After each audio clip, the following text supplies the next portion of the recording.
What's up, everyone? I did a poll on YouTube recently, and you all wanted to see some gear loadouts. So today we'll be starting a series of how I have my plate carriers configured, and we'll begin with the Crye SPC. Maybe we can avoid everyone getting all angry in the comment sections, but I doubt it. Alright, let's get started.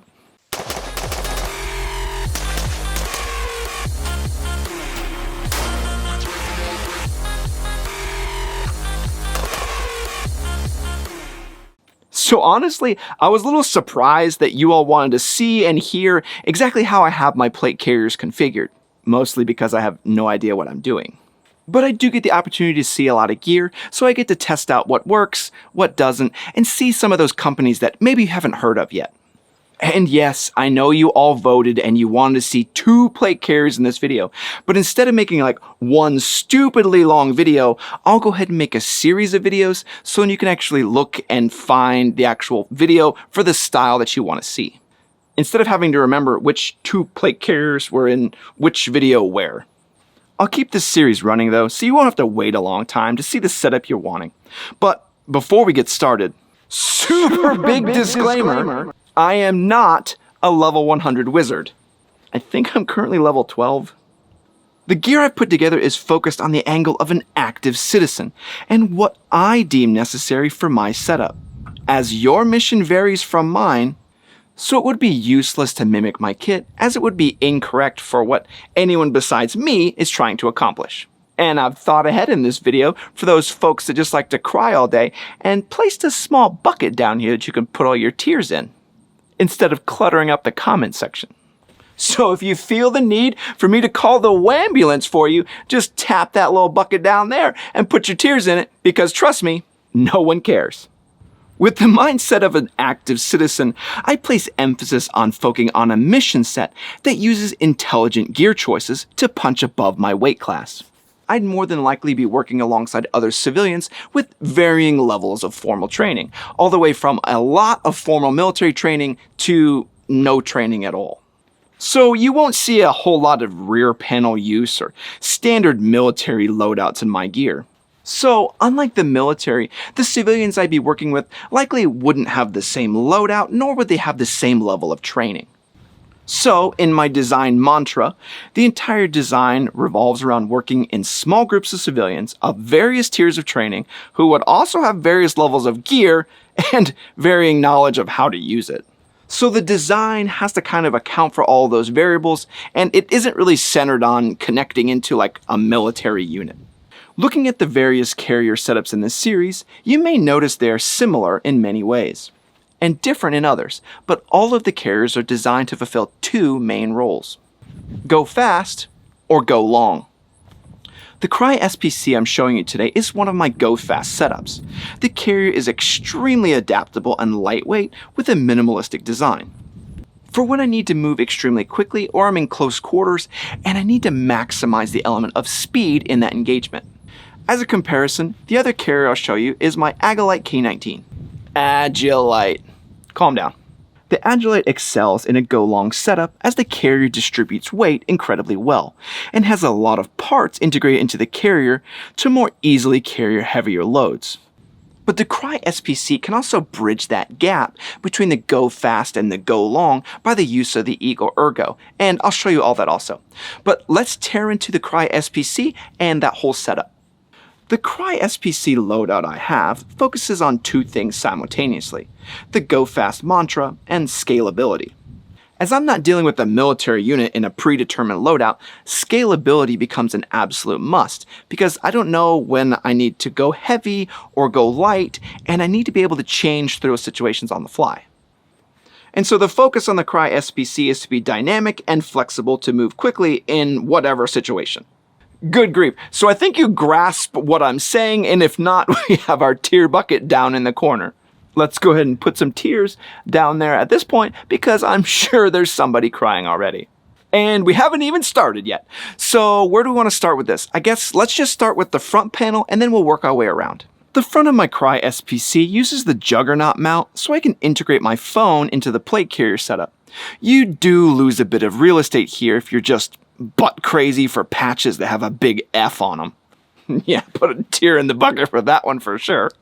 Being able to use the Juggernaut adapter and impact case makes it easy to use ATAC when working with my team or others that have access to a mobile device. I have my own server, so it's pretty easy for me to add people and integrate them into our ATAC, and then be able to communicate and see each other's position in real time. From a tactical or survival standpoint, it's incredibly useful. Plus, you don't miss out on any of those super important notifications. Dear, our Panera Bread order's ready! Dear! Looking at the side of our carrier here, we see the Ghille strategic Hitchhike that connects into the front of our placard and also into the rear bag, allowing the user to actually access the rear pack instead of just strapping it to the rear panel. And I did a whole video on these clips, so I won't go too crazy. Just check out the link up here somewhere if you want to see it. But having a backpack that's attached to my back for teammates is a bit of a problem, as I may not have any teammates. And if I do, they may not have rear packs. So the Ghille Hitchhike makes it so I can actually access the things that are on my rear pack.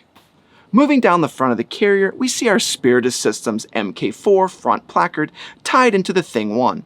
The Thing 1 isn't designed for a plate carrier, but actually facilitates the role very well if you connect it up properly. I used two Ghille strategic side buckles to connect into the Thing 1 to keep the sides held down tightly against the cummerbund. And here we see the idea of scalability when we add in the Thing 1. It's easy to remove the entire setup just by undoing the clips on the side and ditching the 2 extra pouches. Like if you want to move as quickly as possible, you could just remove the entire Thing 1, or if you want to add extra mags or run extra radios, just add the Thing 1 back in as you adapt to different mission sets. Removing the Thing 1 does cause some problems as the side straps are needed to integrate properly. It's not an ideal solution, but it works. Let's go ahead and add some tears to that bucket for the inevitable comment about how the Thing 1 isn't designed to go on a plate carrier. It goes in the bucket, not the comment section. I attempted to fix this strap problem by adding in 2 ITW QASM clips that the Ghille straps connect into on the rear of the carrier for when the Thing 1, Thing 2, or any other chest rig is being integrated into the carrier. And I don't mind this as I don't use a whole ton of cummerbund real estate in my setups, mostly due to my complete lack of any sort of flexibility. So if you like a whole bunch of stuff all set up on your cummerbund, yeah, this setup is not going to work for you. And you may be eyeing that bucket pretty intensely right now. Inside my Spiritus MK4, I replaced the elastic mag retainers with S-Tac mag retainers that use Velcro adapters to integrate into the placard. Just look these up on eBay, Spiritus, S-Tac, Velcro, trust me, you'll find it. As this is a necessity in a go fast setup, as being able to access and manage mags is pivotal for the go fast mantra that this carrier is designed around. Bumble farting around with those elastic mag pouches while trying to do things really quickly sounds super stupid. The front pouch uses 2 pistol mag pouches that I use to place in various equipment that are far more valuable than 2 more pistol mags. The bread and butter for when I'm screwing around is my Leatherman Wave, and just to make everyone angry and really add the cherry on top of this placard, the Olight Warrior Mini 2. Yeah, I should probably add more, huh? A good Leatherman or survival night like an SE will probably be one of your most used items, and I definitely use the hell out of mine. The light, well, it's useful for, well, the dark, and it lasts for like 30 days on a half lumen power, so it stays. Next to this section is the half flap area that I store a compass and pad that I can write on in the rain. These are used in land nav or for my navigation checklist when moving from point to point, or I could just use the notebook to just write down just about anything. Paper is always useful. What's not useful is that half flap. It just opens up into a big pit. So you can't really put much in there, as it'll just get all mixed up and all jumbled together. Looking at the Thing 1, I have 2 mags placed on the strong side of the Thing 1 to bring my total carrier load of mags to 5, with 1 on my similarly designed Go Fast belt in the axle eclipse. Calm down, you've seen it. And 1 in the rifle, bringing the total mag count to 7. I like to carry those 2 extra mags on my strong side so that I can put an extra radio on my weak side.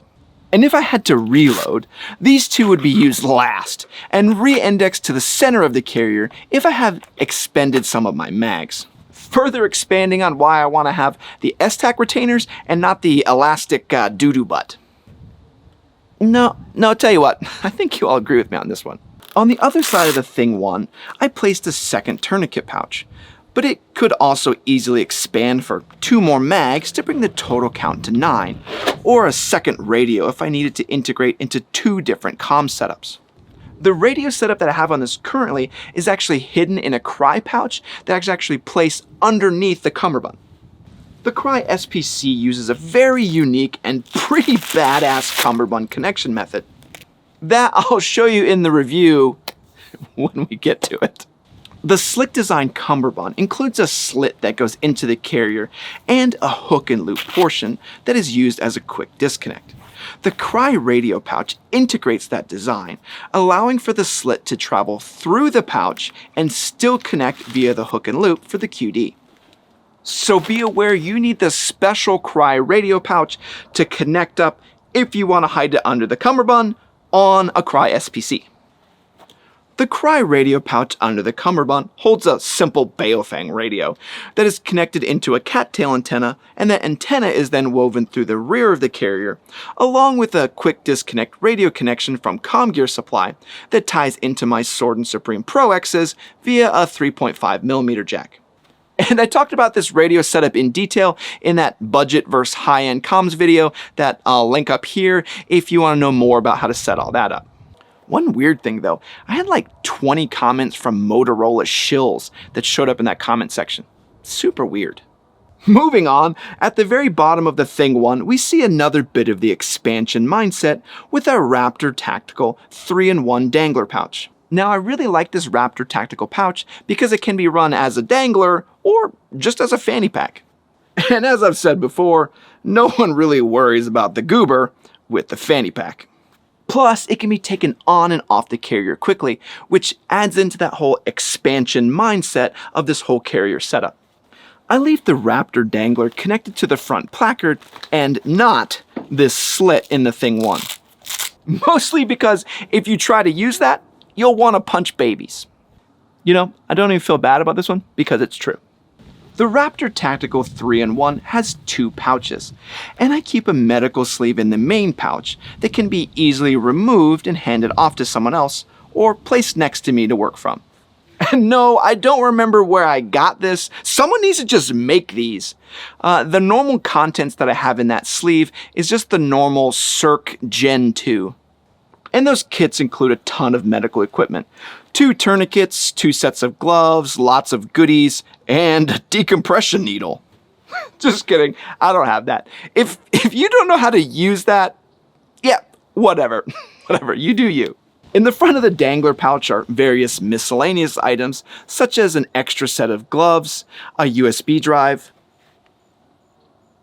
a sleeve of 2032 batteries, and a signaling mirror. I have no idea why I have this. Maybe to signal someone? Shh, he's signaling me. What the hell? Send nudes? That's really all I keep in there. As we talked about with expansion, this 3-in-1 can also be ran separately or removed if you wanted to move faster. Taking a look at the plates installed in this carrier, I have the Shotstop Duritium Level 4 HAs. In a civilian setup, these are what I consider to be insanely expensive. But if we want to move fast, we gotta drop some weight.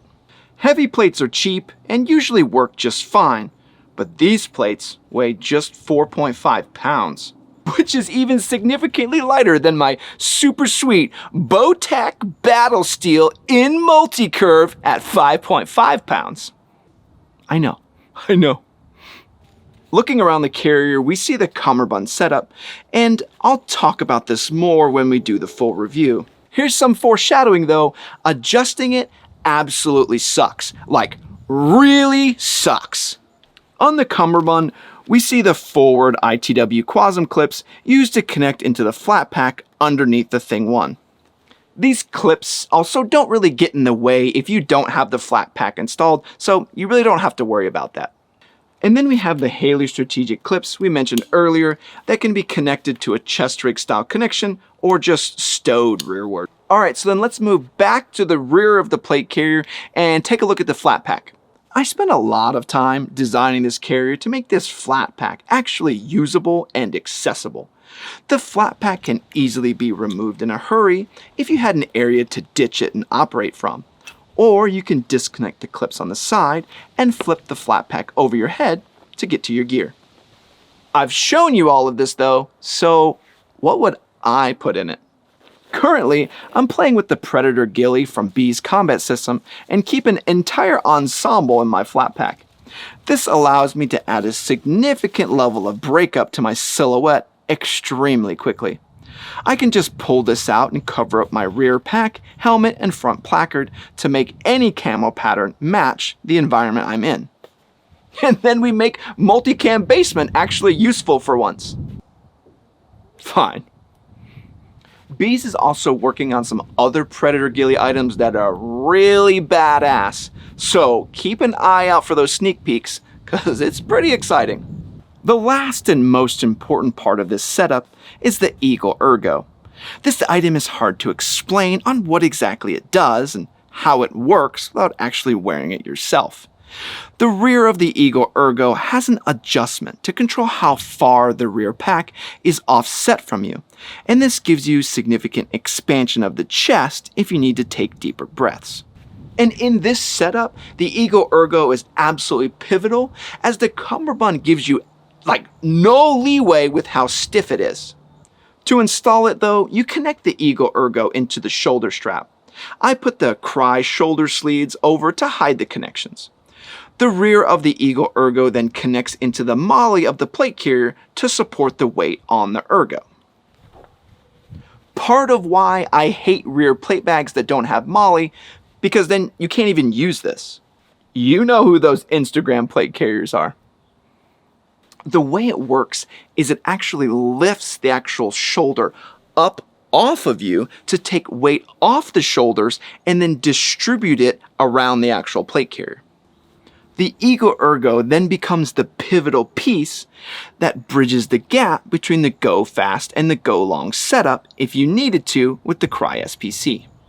And I've done a few 4 or 5 mile runs that you guys may have seen, and this entire setup did absolutely fantastic compared to other carrier setups that I struggled with on the same course over the same distance.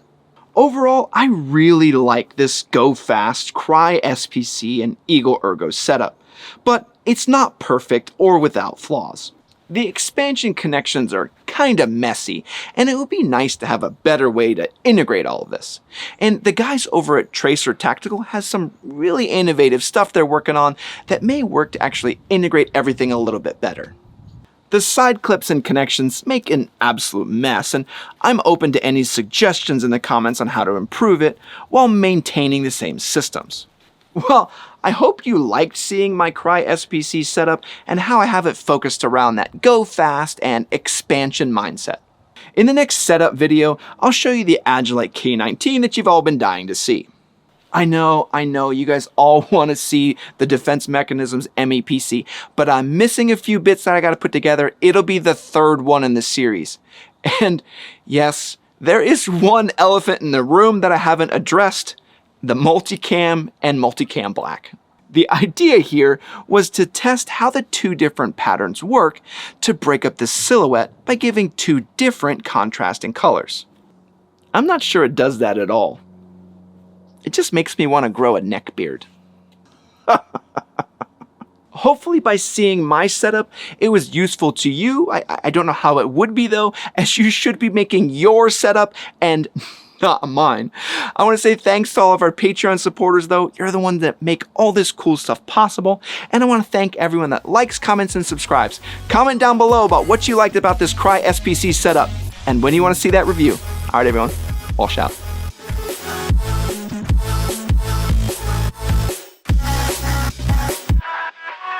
All right. Oh, you all are still here. You're gonna make this awkward, aren't you?